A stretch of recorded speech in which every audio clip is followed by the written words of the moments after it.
ಮೊದಲ ಗೆಲುವು ದಾಖಲಾಗ್ತಾ ಇದೆ ಕೋಲಾರದಲ್ಲಿ. ಜೆಡಿಎಸ್ನ ಮಲ್ಲೇಶ್ ಬಾಬು ಗೆಲುವು ಪಡೆದಿದ್ದಾರೆ.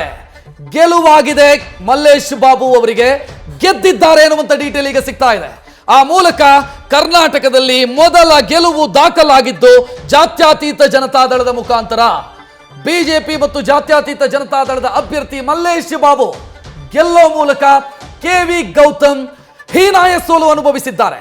ರಾಜ್ಯದಲ್ಲಿ ಮೊದಲ ಖಾತೆ ಜಾತ್ಯತೀತ ಜನತಾದಳದ ಮುಖಾಂತರ ಎನ್ಡಿಎ ತೆಕ್ಕೆಗೆ ಸೇರಿದೆ. ಕೋಲಾರದಲ್ಲಿ ಜೆಡಿಎಸ್ನ ಮಲ್ಲೇಶ್ ಬಾಬು ಗೆಲ್ಲೋ ಮುಖಾಂತರ ಒಂದಿಷ್ಟು ಲೆಕ್ಕಾಚಾರಗಳಿತ್ತು, ಅದೆಲ್ಲವೂ ಕೂಡ ಹುಸಿಯಾಗಿದೆ. ಮಲ್ಲೇಶ್ ಬಾಬೇ ಗೆಲ್ಲಲ್ಲ ಅಂತ ಲೆಕ್ಕಾಚಾರ ಇದ್ದಿದ್ದು, ಉಳಿದ ಇಬ್ಬರು ಗೆಲ್ತಾರೆ ಅಂತ. ಬಟ್ ಮಲ್ಲೇಶ್ ಬಾಬು ಎಲ್ಲರಿಗಿಂತ ಮೊದಲು ಗೆದ್ದು ಮೊದಲ ಗೆಲುವನ್ನ ದಾಖಲಿಸಿದ್ದಾರೆ. ಸ್ವಲ್ಪ ಹೊತ್ತಲ್ಲಿ ಅವರಿಗೆ ವಿಜೇತ ಅಭ್ಯರ್ಥಿ ಎನ್ನುವಂತ ಪ್ರಮಾಣ ಪತ್ರವನ್ನ ಕೊಟ್ರೆ ಅಲ್ಲಿಗೆ ಮಲ್ಲೇಶ್ ಬಾಬು ಗೆದ್ದ ಅಭ್ಯರ್ಥಿ, ವಿಜೇತ ಅಭ್ಯರ್ಥಿ. ನ್ಯೂಸ್ ಫಸ್ಟ್, ನಿರ್ಭೀತಿಯಿಂದ ನಿಮ್ಮ ಪರವಾಗಿ.